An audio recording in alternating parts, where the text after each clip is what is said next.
My name is Michelle, and I work in an office. I'm 31 years old, and my husband, John, is 33. We actually met through a friend's introduction, and now we've been married for 2 years. When I was growing up, I was pretty sheltered being an only child.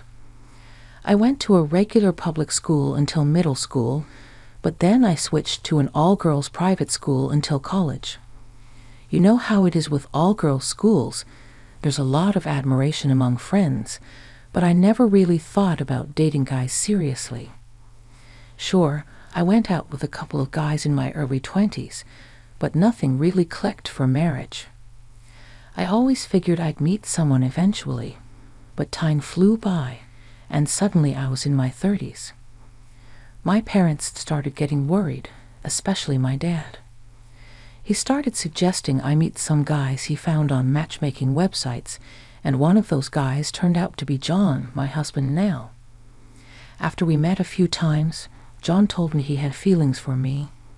He's a really kind person who respects his parents a lot. I'm the same way, so I felt like we shared important values. That's why I decided to marry him. Our wedding was organized pretty quickly, and our families and friends were all there to support us. I was thrilled and hoped that our happiness would last forever. But not long after we got married, John's dad got sick and passed away. John started spending a lot of time taking care of his mom, which is totally understandable. He's always visiting her and even goes on trips with her. While he still cares about me, it sometimes feels like his mom comes first in everything. It's a bit frustrating, but other than that, things are okay. I guess this is just how marriage is, so I've learned to accept it and make compromises. Lately, I've been finding a lot of happiness in entering sweepstakes and winning prizes. It's been mostly little things like makeup and snacks, but then I hit the jackpot, a pair of tickets to Miami. I couldn't believe it when I got the call. It was the first time I ever won something so big. But then came the tough part, deciding who to take. John had gone on a trip with his mom, and he usually pays for his own travels, so I thought, why not give this amazing opportunity to my parents? I hurried over to their house and shared the news. Yes, what? I won a trip to Miami. Why don't we two go? My mom was ecstatic, saying it had been ages since they'd gone on a trip abroad. However, my dad didn't seem as excited about the trip. I've got work commitments, Michelle, he explained, but you still have some paid leave left, don't you? It's true, but this is a busy season for our industry, especially for me as the department head. Taking time off isn't easy. My mom then suggested, Michelle, if you can manage to get leave, why don't you and I go? I thought about it and agreed. You're right, Mom. It's too good of an opportunity to miss. Since my dad couldn't make it, I decided to ask my boss for time off the next day. Thankfully, work was slow, and I got permission without any trouble. After work, I swung by a bookstore at the station to pick up a guidebook on Miami, filled with excitement for the trip. As I neared home, I noticed the lights were already on. John must have gotten back home already. I realized I'd better hurry up with dinner. As I opened the door, instead of John's shoes, I spotted a pair of women's shoes. I recognized them. Michelle, what's the meaning of leaving the house empty at this hour? Scolded my mother-in-law. Oh, I didn't know you were here, I responded. It doesn't matter if I'm here or not. It's time for John to be home, and you should be preparing dinner and getting things ready for him, she lectured. Living nearby, she has a spare key, courtesy of John. I understand she feels lonely since her husband passed away, but her unexpected visits and presumptions of entitlement don't sit well with me. Plus, she holds on to old-fashioned beliefs about a wife's role, and she's not a fan of me working. Every time we cross paths, she finds something to criticize or makes remarks about, which makes it difficult for me to warm up to her. Why the long face and the detour instead of coming straight home? She continued, "You're such a useless wife." "Let me see what you bought," my mother-in-law demanded. "Please stop," I objected, but she ignored me and grabbed the bag containing the guidebook. "What's all this?" "What do you plan to do in Miami?" "How extravagant," she exclaimed. "No, it's a prize I won.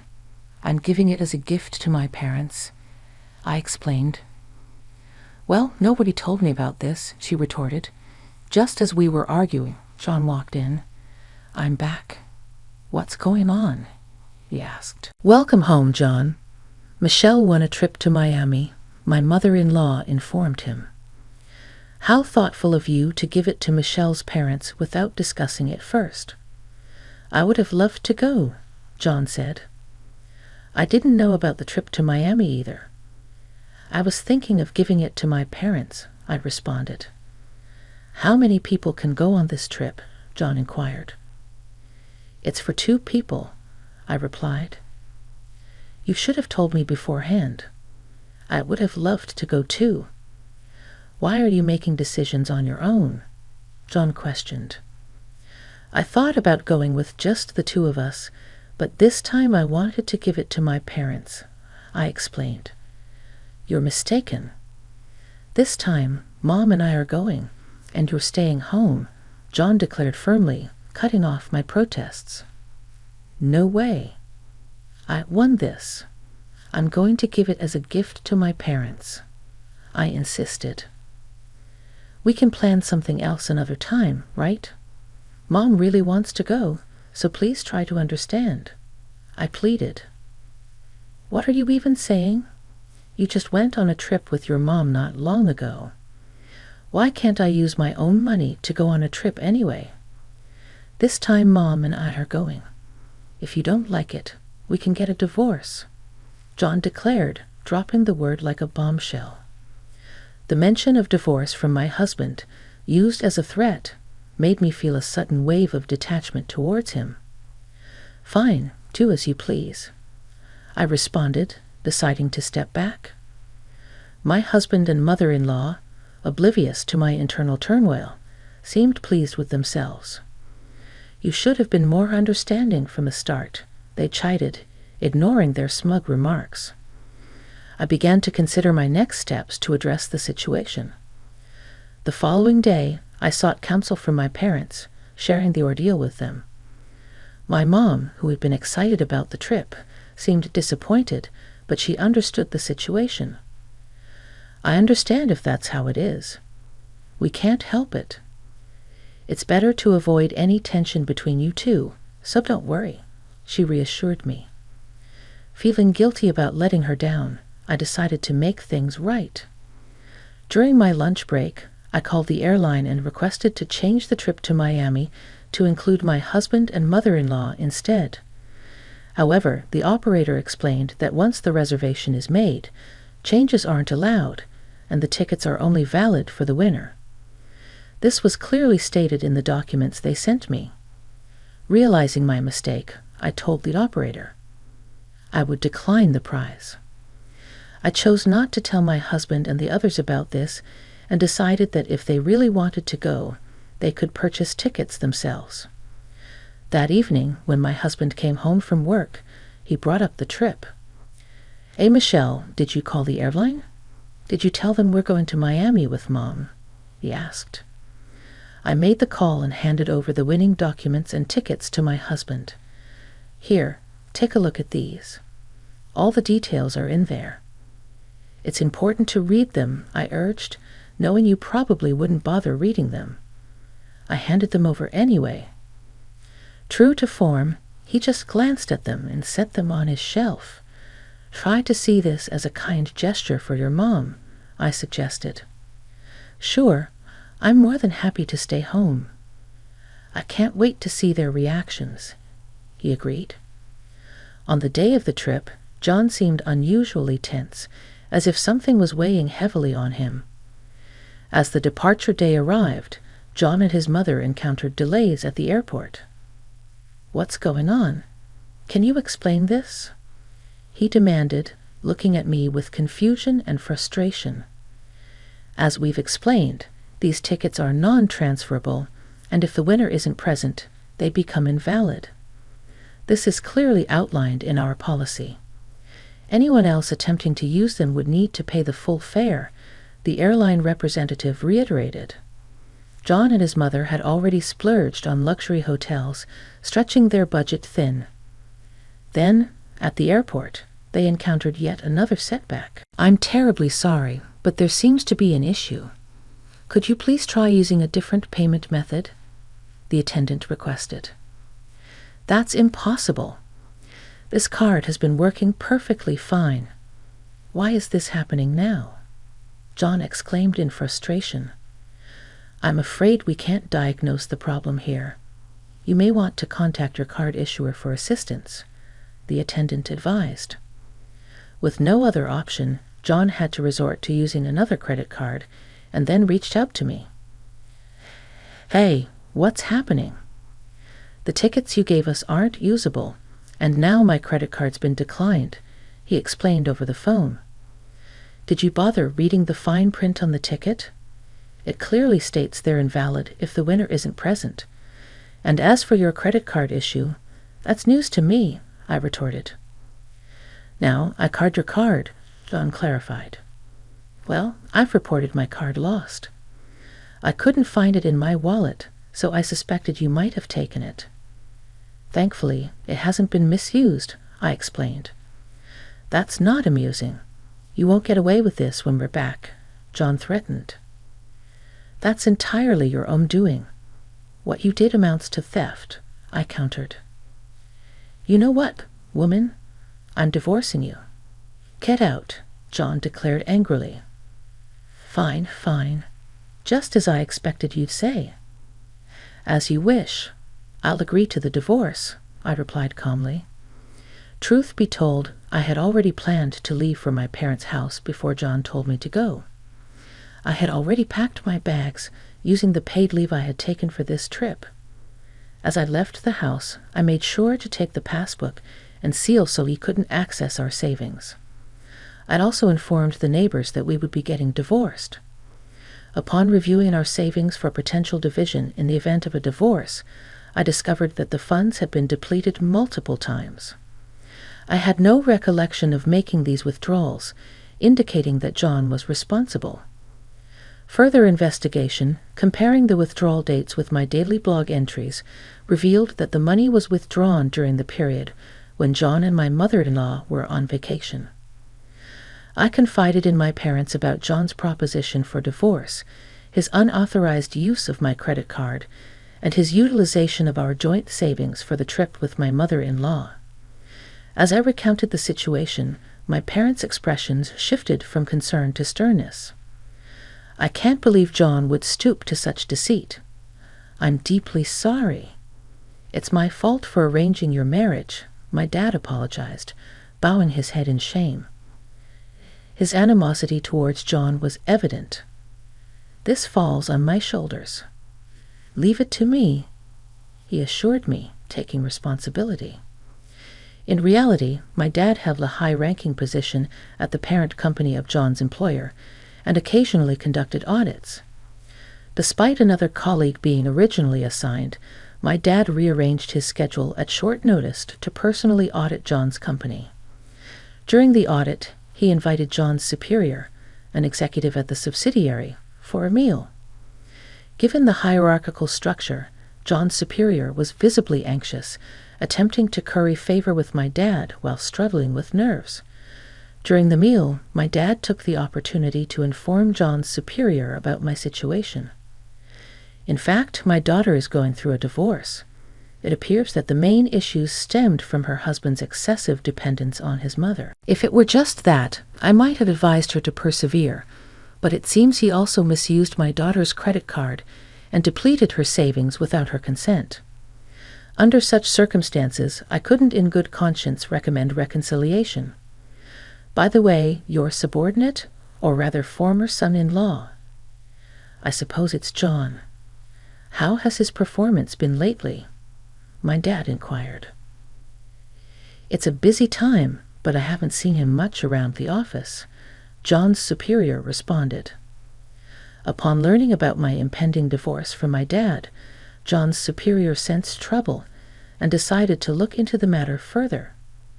John, being the son-in-law of the parent company's director, was well known within the company and received some preferential treatment. However, a closer examination might reveal more about his conduct. "I'll arrange for a lawyer recommended by my dad to handle the divorce proceedings. You'll receive written confirmation soon, covering matters like alimony and property division," I informed John.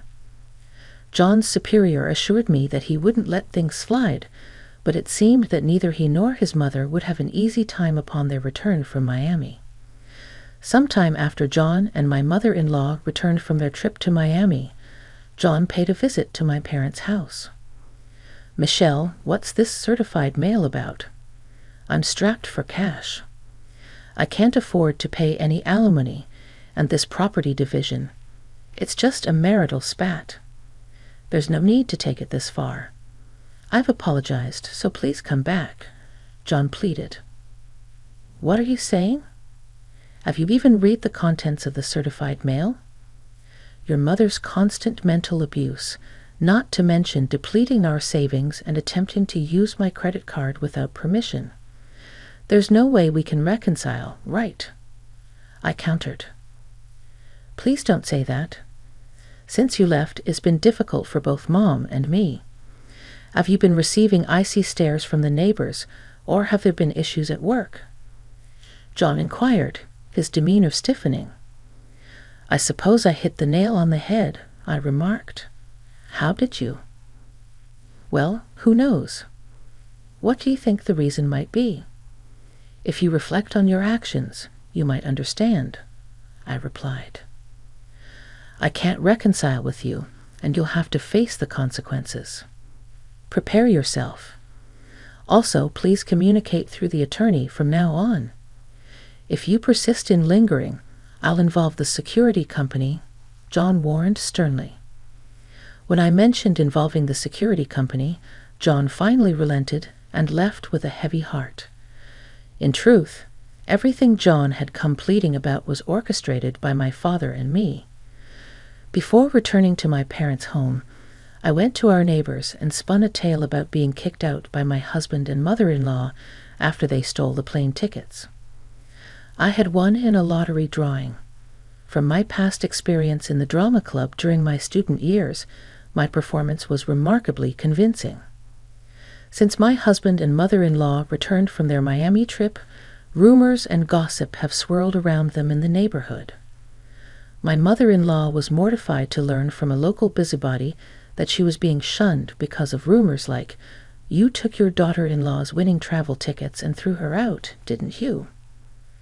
But now it's your turn to hear the full story. Following this incident, my father initiated an investigation at my husband's workplace. It was discovered that my husband, who happened to be the son-in-law of a department head in the parent company, had been abusing his position. He frequently took time off during busy periods to travel with his mother-in-law, habitually arrived late or left early, and was even found to be embezzling company funds. Given the severity of his actions, he was promptly dismissed from his job. The company then issued a statement to all its employees declaring an end to the preferential treatment previously extended to family members of senior staff. Thanks to the lawyer my father hired, my divorce proceedings unfolded smoothly, and I finally obtained my official single status. The savings my husband had depleted were divided evenly based on their original amounts before his spending spree, and I received fair compensation. My detailed blog entries served as evidence of his emotional abuse, validating my experiences. Feeling liberated after getting justice against my husband and mother-in-law, I didn't want to hoard the compensation from the divorce. Instead, I decided to indulge and treat myself. Coordinating with my father's company holiday, I planned a vacation, seizing the opportunity to embark on the overseas trip I had previously missed out on. Initially undecided on our destination, we eventually settled on Miami, taking into account my mother's preferences. Together with my parents, we meticulously planned our itinerary, anticipating days filled with exploring crystal-clear seas, vibrant coral reefs, indulging in shopping, and relishing our long-overdue family vacation. Recognizing the sorrow I had caused my parents through my divorce, I was determined to make amends and create lasting memories with them. While thoughts of her marriage were far from my mind at the moment, I remained open to the possibility of finding genuine companionship in the future. Uncertain about what lies ahead, I focused on the excitement of our upcoming trip with my parents, cherishing the present happiness and looking forward to whatever the future may bring.